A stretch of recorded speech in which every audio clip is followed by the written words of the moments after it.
बहुत बहुत धन्यवाद डिम्पल जी, और डिम्पल जी के लिए जोरदार ताली बजाइए, जोरदार हल्ला करके।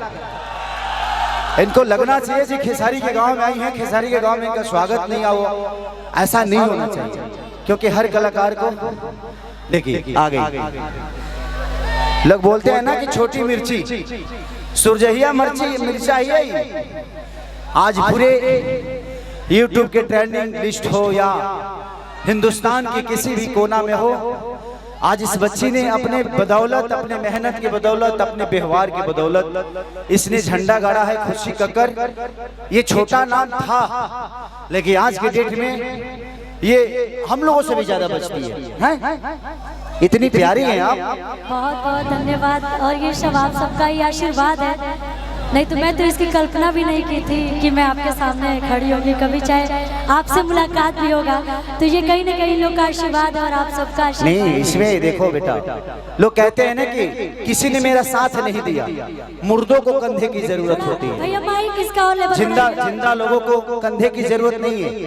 और हर आदमी, हर वो कर्मठ इंसान, मैं हर मंच पे बातें बोलता हूँ कि पढ़े लिखे लोग शब्द के पीछे जाते हैं, हर वो पढ़ा लिखा आदमी शब्द के साथ जाता है, लेकिन जो कर्मठ है उसके पीछे शब्द जाता है, उसके लिए शब्द लिखा जाता है। जैसे कि राम के पीछे शब्द लिखा गया था, राम शब्दों के पीछे नहीं गए थे। तो आप मेहनती हो, आप ऐसे ही मेहनत करो, 2 लाइन गा दो, वो टेंगे बिल्कुल। हेलो, एक बार अरे लीची ले लो बोलना, एक बार लीची ले लो, अरे लीची ले लो।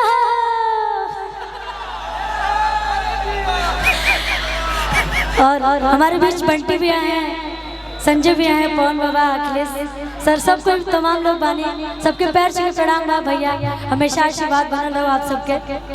और वो 2 लाइन में गाऊंगी, और आज मुझे मौका मिला है वो गाना गाने का आपके साथ में, तो मैं और भी ज्यादा एक्साइटेड हूँ। और हमारे उस गाने में मेनली जो डिम्पल दी की थी, आज हम तीनों लोग दीदी नहीं, अगर हम तुम्हारे भैया हैं तो तुम्हारी दीदी नहीं है बेटा। आई एम रॉन्ग या राइट? आई एम रॉन्ग या राइट? आप दीदी हैं, अगर ये मेरी बहन है तो आप इसकी क्या है, दीदी हैं। सुनिए ना, आपके लिए गाना गाइए, ये यूपी और बिहार वाला, देखो प्लीज वो गाना गा दो इनके। मुहावा में घुसा जा, अब ले ला बढ़िया से, होल चाहिए हो ला भाई, हमने जी पागल करने बड़ा क्या क्या गाइए। ये गाना इनके तरफ से आपके लिए, मतलब डिम्पल दी की तरफ से आपके लिए। भौजी बोल, भौजी बोल। ठीक है, अब आपकी एक फरमाइश पूरी कर देते हैं भैया। कोड दीजिएगा, कोड।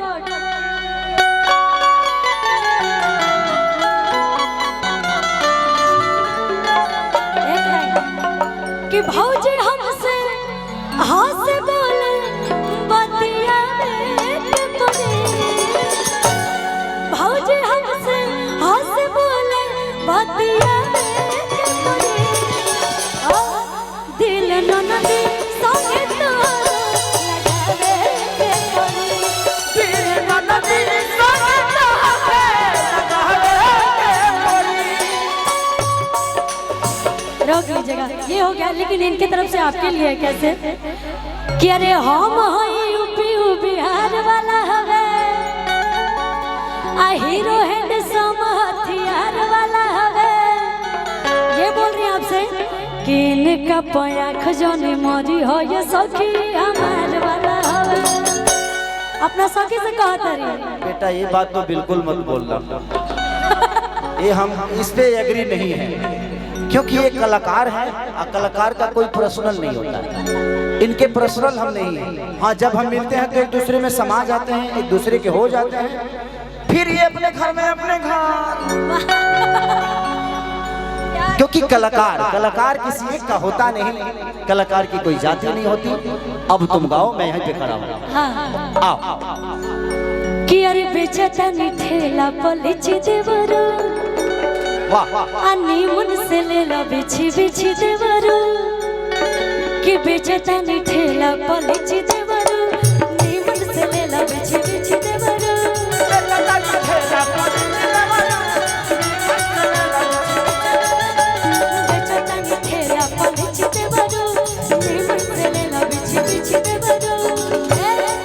नहीं लेगा तो दूसरा को दे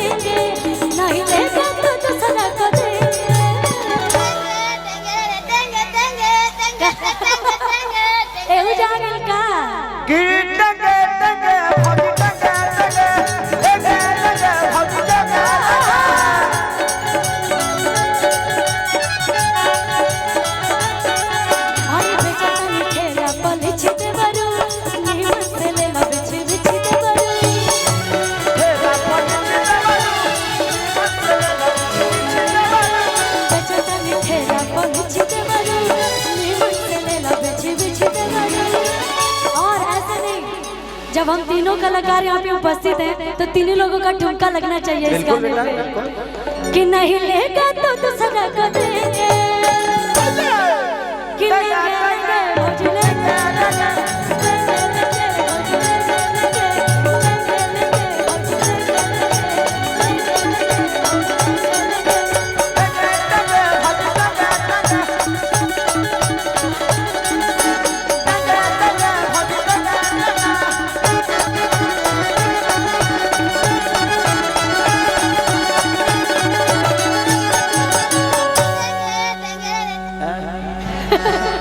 बेटा बाप गाओ, अभी तक गाए नहीं थे आप, गा चुकी हो। हमें गा ले के नहीं खे गाओ?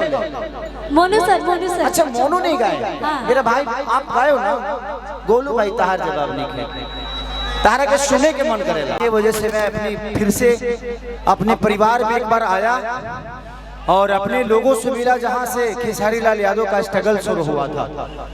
और ये धरती मेरे लिए बड़ी माननीय है, सम्माननीय है और पूजनीय है आप सब, इसलिए क्योंकि मैं यहाँ से बहुत बड़ा हुआ और आज आप मोनू भाई की वजह से और आपके आज तिलक समारोह की वजह से आज मैं अपने लोगों से मिल पाया।